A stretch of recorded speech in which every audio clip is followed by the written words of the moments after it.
गुरु जी को चरण वंदना।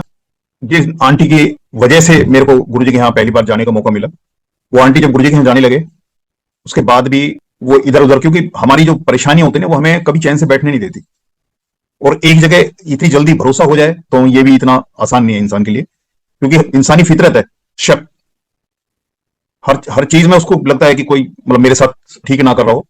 तो आंटी जब वहां जाते थे साथ साथ जो है ना, वो पंडितों के तांत्रिक को इनके यहाँ भी जाया करते थे, वहां जबकि रेगुलर थे गुरु जी के यहाँ।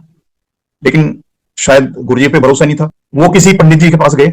एक दिन मेरे पास फोन आता है उनका कि भाई ऐसे ऐसे मैं एक पंडित के पास गई थी, ज्योतिषी के पास, और उसने मेरे को जो ना चारों बिटियाओं का उनकी अलग अलग पत्थर, उसका कितना रत्ती का वो पत्थर आना है, कैसे कैसे उसको धारण करना है, और एक उनका अपना पत्थर था। तो कहने लगे भी, क्योंकि मैं गुरु जी के यहाँ मत्था टेकने से पहले भी काफी जो है ना, यहाँ चांदनी चौक में जो किनारी बाजार है, वहां पत्थर मार्केट है, तो वहां से पत्थर औरों के लिए भी ले आया हूँ, अपने लिए भी लेके आया हूँ, मैंने भी पहना।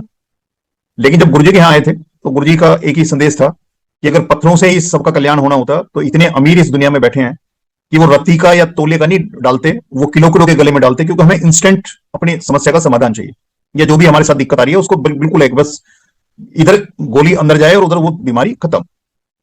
तो उसके लिए हम कुछ भी करते हैं, और सारे अपने साधन, सारे अपने सोर्स सबको उसको लगाते हैं। तो वो आंटी भी जो है ना, उनके किसी के पास गई, मेरे को बताया।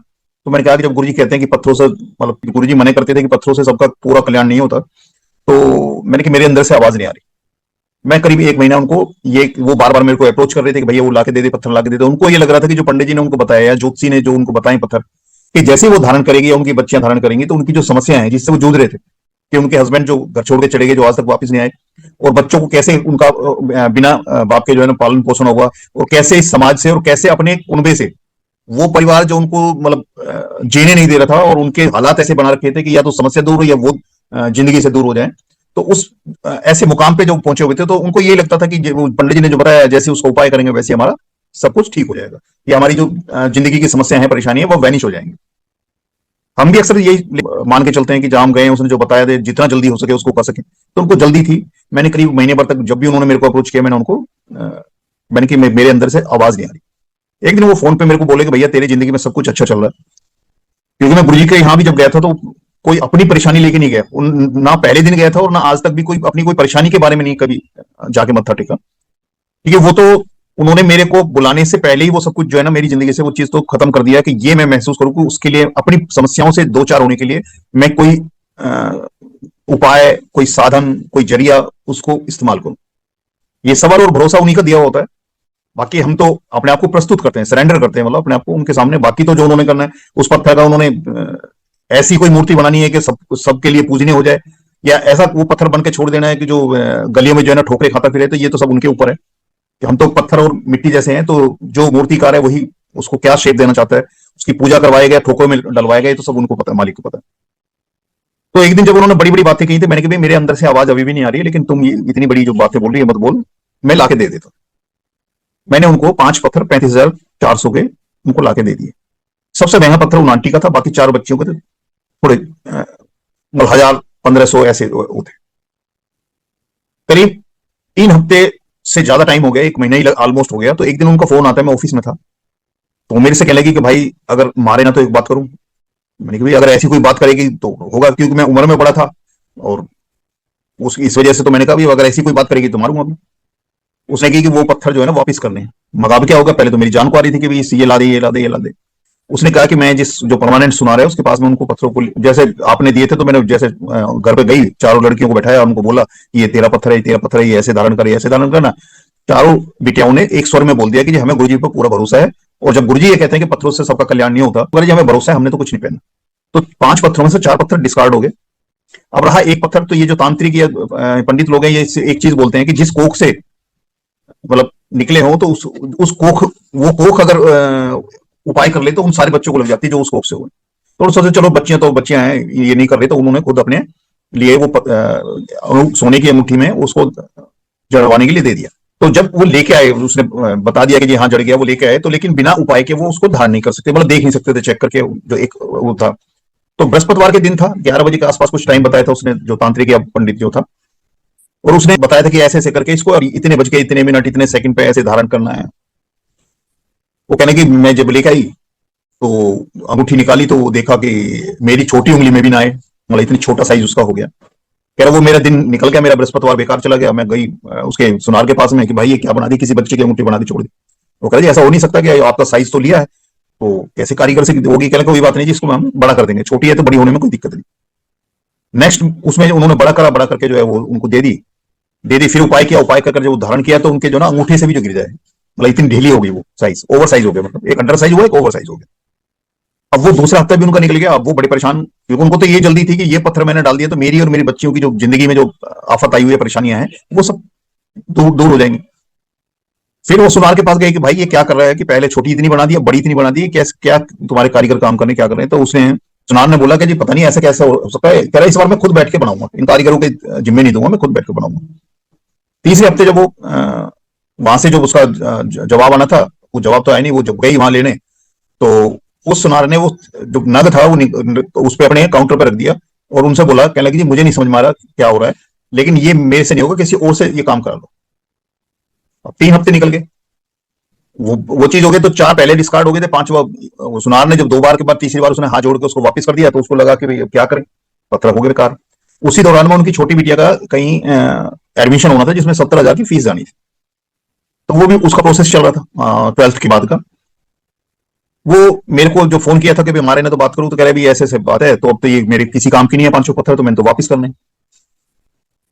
मैं कहने लगा भाई ये तो 15 दिन के अंदर अंदर होता है, और शर्त ये होती है कि उसका इस्तेमाल ना किया हो, और तब वो जो है वो वापस लेते हैं, कुछ परसेंट काट के वो दे देते हैं। और अब तो ये जो है 15-20 दिन हो गए, ज्यादा टाइम हो गया, तो मैं तो जाऊंगा तो नहीं है। तो मैंने उनको फोन नंबर दे दिया उसका, जो पत्थर मार्केट का वो था जिससे मैं लेके आया था, उनको फोन नंबर मैंने दिया।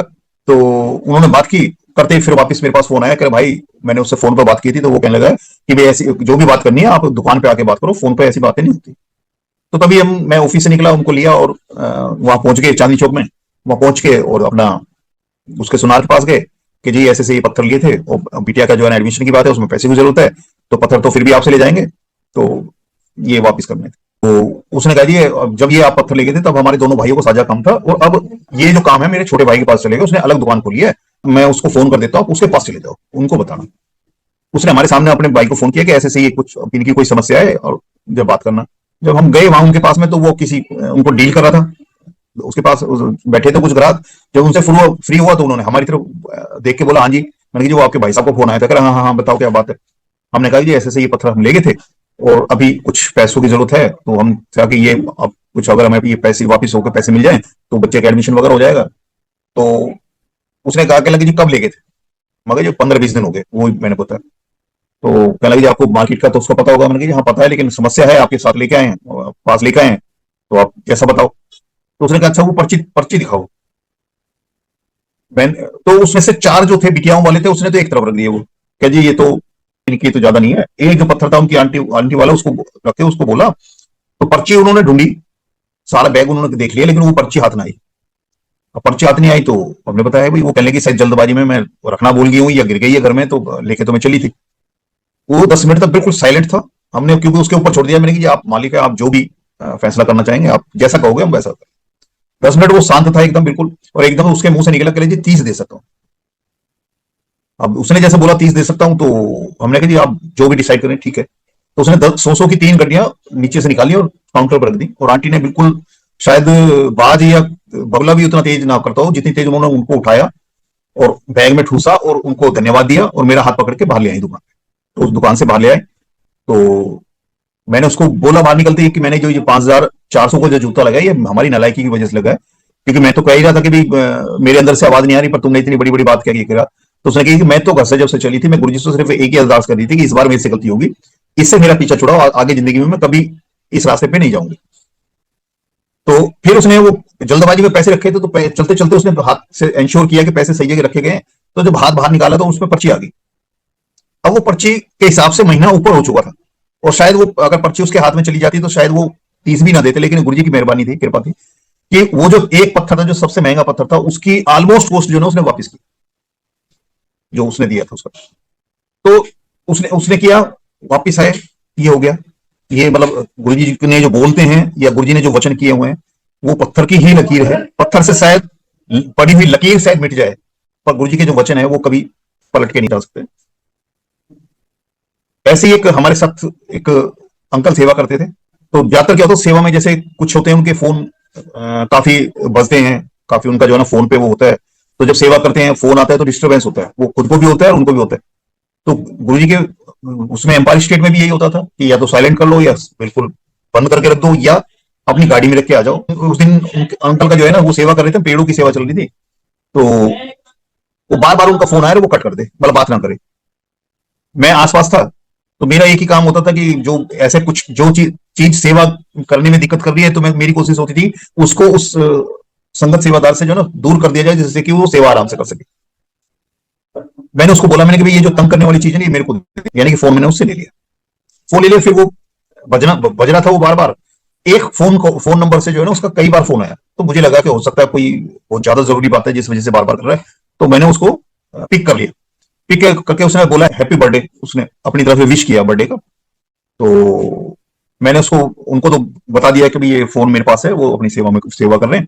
पर मैंने उसको बोला, मैंने कि भाई वो आज बर्थडे है तुम्हारा, फिर आपको कैसे पता लगा? कह रहा मैंने तो गुरुजी को बोला था कि मैं किसी को नहीं बताऊंगा मेरा बर्थडे है, और आपने जिस किसी को बताना है तो बताना। वो बता दिया उसके लिए, क्योंकि ना मैं फोन लेता ना वो बार बार कॉल आती है, लेकिन उसका बर्थडे था। उसके बाद दोपहर को जैसे लंगर वगैरह या जो भी चाय प्रसाद या कुछ होता था, तो जो कॉफी स्टैंड है बड़े मंदिर में, कॉफी स्टैंड पे एक पहले जो संगत जो वो लेके आती थी, प्रसाद लेके आती थी, गुरु जी ने जो अलाउड किया हुआ था, तो वो प्रसाद या तो एंट्रेंस पे ही रख देते थे। फिर उसके बाद जो लाने वाले को नहीं पता कि वो कौन बांटेगा, किसको बांटेगा, कैसे बांटेगा, वो सब नहीं, उनका काम होता था जैसे ही बड़े मंदिर में एंट्री करो, साइड में जो सेटी सी बना रखी है छोटी, उसके और बड़े के बीच में, वहां उसको रख दे गणेश जी से पहले जो है। या कोई थोड़ा अंदर लेके आते थे, क्योंकि गुरुजी के दरबार तक प्रसाद हमने कभी जाता देखा नहीं, उस मंडे को जैसे अलाउड था कभी नहीं किया। या एम्पायर स्टेट में भी जब जाते थे तो कोई भी प्रसाद आता तो बैक डोर से सीधा पहली बात तो जिसको सेवा मिलती थी वही लेके आता था। एज ए रूटीन नहीं है जैसे वो मंदिर में होता है कि हर आदमी के हाथ में प्रसाद होगा, ऐसा नहीं था। लेकिन मंडे के दिन ऐसा था कि जिसका वो हो गुरुजी ने अलाउ किया था वो लेके आ जाएगा। तो कॉफी स्टैंड पे एक वो रखा था जिसके अंदर कुछ बिस्किट वगैरह कुछ था। बंदर थे, बंदर ने उसके अंदर से एक वो दो उसमें वो थे केक के, और वो जो है वो लेके चला गया। तो एक तो अंदर रह गया उसमें, एक वो ऊपर लेके चला गया बंदर। तो मैं जैसे गया और एक दो और सेवादार थे बंदर से कि भाई इसने ये तो प्रसादी में खरीद दिया। जब वहां गए तो उसको तो देखा वो तो केक है। अब केक आ गया तो मैंने बताया कि भाई ये तो इसका आज बर्थडे है, तो चलो केक है तो इसको काट लेते हैं, इसको कटवा लेते हैं। उसने फिर दूसरी बात बताई कि मैंने दूसरी चीज जो गुरुजी से बोली थी कि गुरुजी मंदिर के अंदर मेरा केक कटवाना है, कैसे कटवाना है। तो जो आंटी वो प्रसाद लेके आए थे वो आंटी भी जो है ना वो उसमें शामिल थे हमारे साथ में। उन्होंने जो बात बताई बहुत बड़ी बात थी कि मैंने ना तो जिस दुकान से मैं लेकर आई ना तो मैंने ऑर्डर किया केक, ना मैंने केक के पैसे दिए। और मुझे नहीं पता कि ये इस बैग में जो है ये जो कैरी बैग था, इस बैग में केक कैसे आया। उसकी दो गुरुजी से एक अरदास हुई उसमें, मतलब वो सुनते भी हैं करते भी हैं। पर कई दफे क्या होता है कि हम जो कहते हैं उसको उन्हें पता है कि करने से हम किस झंझट में झमेले में पड़ने वाले हैं, इसलिए वो उसको नहीं करते हैं। और हम ये सोचते हैं कि वो हमारी सुनवाई नहीं हो रही,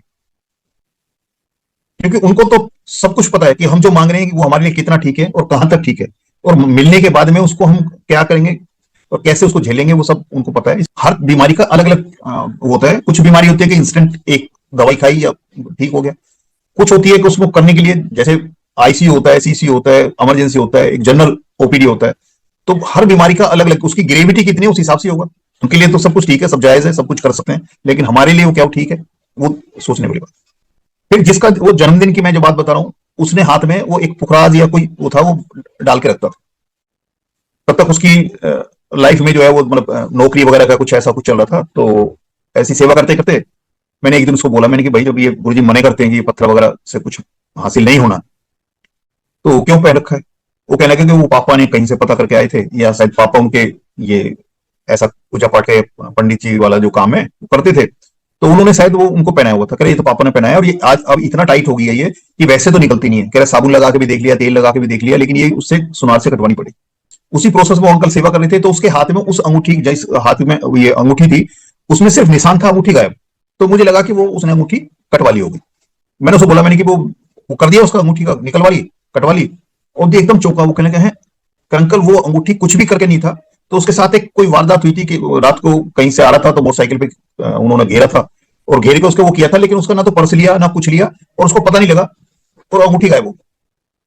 तो उसने वो अपना इंसिडेंट भी बताया कि ऐसे से मेरे को तो वहां रात को मेरे साथ ऐसा कुछ हुआ था, तो बाकी दोनों को कुछ नहीं हुआ, और मुझे तो ये ख्याल ही नहीं था कि मेरे से कुछ किया है। मेरे तो ये था कि मैं उनसे बच के निकल के आ गया हूं। लेकिन अब आपने जब दिखाया तो तब देखा कि वो अंगूठी गायब है। मैं मेरे थ्रू तो उनको उसको टोकने का था कि मैंने उसको टोका कि गुरुजी मना करते हैं इसको निकाल दे। उसने कहा ये ऐसे नहीं निकल रही है। तो गुरुजी ने कुछ ऐसा प्रोसेस किया कि वो उसको पता भी नहीं लगा, वो अंगूठी निकली, और बिना उसकी उंगली में डैमेज हुए, बिना उसको पता लगे, जिसको वो कह रहा है कटवानी पड़ेगी, वैसे कुछ भी करके वो निकलनी नहीं है। वो गांठ से बहुत बारीक है उसमें। एक बार के ऐसी था, एक आंटी हमारे साथ सेवा करते थे, उनकी बिटिया थी, वो गुरुजी के यहाँ लेके आए थे। उस बिटिया की वजह से ही गुरुजी के यहाँ आए थे, वही उनकी वजह बनी महाराज के यहाँ वो करने का। तो 31 नवंबर 2010 को वो पूरी हुई थी। तो उनसे पहले वो गुरुजी ने उनसे पूछा था कि बोल की करना है। तो उन्होंने बोला गुरुजी महाराज जो आप इसके लिए ठीक हो या जो आपको ठीक लगता है वो करो, मैं मतलब अपनी तरफ से मेरी कोई अरदास नहीं, मैं तो बस ये है कि आपके सामने बैठे हैं, आपने जैसा चाहो वैसा कर लो। वो पूरे हुए थे। उसके बाद वो सेवा में नहीं आए। तो जो उनके जैसे संगत में होता है कि कुछ थोड़े से क्लोज हो जाते हैं, तो उनको पता होता है एक दूसरे से वास्ता रखते हैं।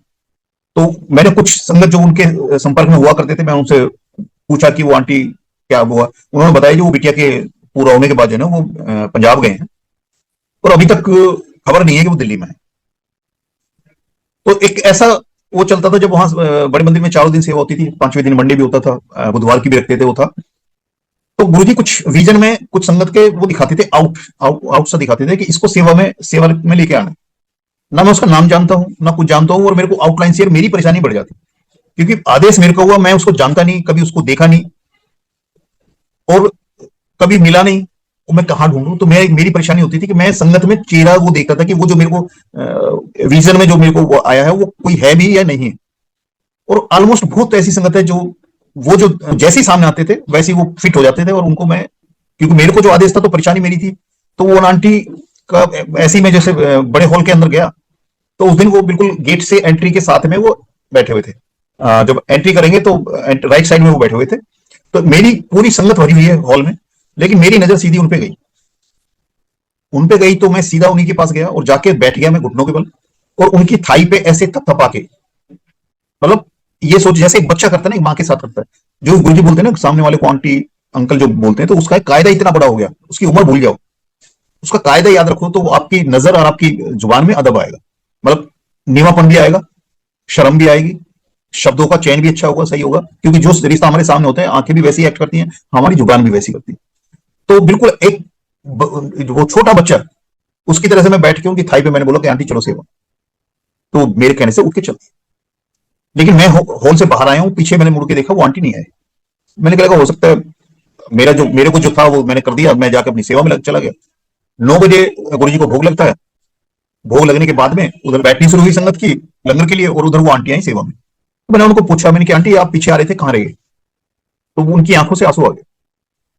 वो कहने लगे कि आज मैं इतने दिन बाद बिटिया के पूरा होने के बाद में पहली बार मैं मंदिर आ रही थी, तो मैं गुरुजी को एक ही बोला था जब मैं अंदर हॉल में आ रही थी कि गुरुजी मैं नहीं बोलूंगी अंकल से कि मेरे को सेवा में लेके आओ, पर वो ऐसे जैसे बिल्कुल एग्जैक्टली जैसे मैंने किया था उनके साथ में, कि ऐसे मेरे को बोलेंगे सेवा के लिए तब मैं जाऊंगी सेवा में। और कहना आप आए और आपने एकदम वैसे ही जैसे मैंने गुरुजी को बोला कि अगर ऐसे मेरे से गुजारिश करेंगे ना, मतलब मिन्नत करेंगे कि भी चलो सेवा में, तभी मैं आऊँ। और कहते दूसरी मैंने बोला था कि गुरुजी बहुत दिन हो गए, आज मेरे से भोग लगवा लो। तो कह आप जैसे मेरे को आपके पीछे में आ रही थी, तो इतने में एक अंकल आए और उन्होंने कहा आंटी चलो, और वो मेरे को बड़े किचन में ले गए और वहां से भोग लगवा के। उनकी दो वो चीजें हैं, कहने को ये कह सकते हैं कि कोई सत्संग छोटा बड़ा नहीं होता, सेवा भी छोटी बड़ी नहीं होती। तो वो कहते हार्डली 5 मिनट मेरे को हुए नहीं थे, ये मेरे मन के अंदर जो भाव आया था कि एक तो सेवा में तब जाऊंगी जब ऐसे मेरे को वो आके बोलेंगे, और दूसरा मेरे से भोग लगवा। अब इतना इंस्टेंट आपकी सोच को, आपके भाव को पकड़ना और पूरा करना, ये सिर्फ जो वो है ना सर्वशक्तिमान, जो सुप्रीम है, जो परम शक्ति है, वो ही कर सकता है। बाकी जो है उनकी लिमिटेशंस हैं, पर वो निराकार है, निरंकार है, ना उसका शुरुआत है ना उसका अंत। वो ही ये कर सकता है कि बिना बिन बोलिया सब कुछ जानता, वो जानता भी है।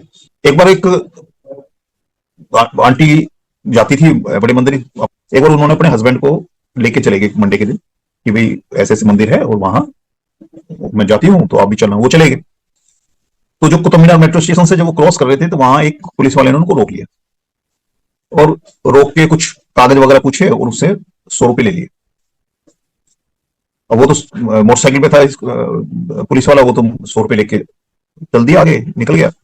अब वो अपनी वाइफ को बोले, आंटी को बोले, करे अच्छे तेरे गुरुजी के आए, और देखे वो बैठे बैठे जो 100 रुपये लेके चला गया। अब आंटी क्या बोले उसको कि आंटी ने थोड़ी वो किया था। वो जब अगली एक लाइट पड़ती है, जो जहां में एमबी रोड और एमजी रोड की मैं बात बताऊं, टी पॉइंट पड़ता है एमबी रोड का, वो उस लाइट पे वो आके खड़े हुए, और पीछे से वो मोटरसाइकिल पे वो आया पुलिस वाला, और उसने वो बंद जो दरवाजे थे उसकी खिड़की थी, वो खोली, गाड़ी की खुलवाई, तो उसको लगा कि भाई 100 रुपये कम पड़ गए, या तो ये कुछ और इसके दिमाग में नियत खराब हो रही है इसकी पुलिस वाले की, इस वजह से आया। और आके उसने उसको वापस 100 रुपये देते हुए बोला कि जी मेरा दिल नहीं मान रहा, आप ये अपने पैसे ले जाओ। क्योंकि अंकल ने आंटी को सिर्फ इतना ही बोला था कि देखिए तेरे अच्छे तेरे गुरुजी के आए कि मेरे से 100 रुपये उसने ले लिए। वो इतना ही टाइम था कि एक पुलिस वाला, वो कहते ना कि जिसको ये जो रिश्वत का पैसा है ये लेते हुए बहुत अच्छा होता है, लेकिन उसमें से भी देना पड़े तो उनकी बड़ी बुरी हालत होती है, और वो खुद पीछा करके उनको जो है ना देके गया। ऐसा सिर्फ वही कर सकता है जो आपकी हर पल की खबर रखता है।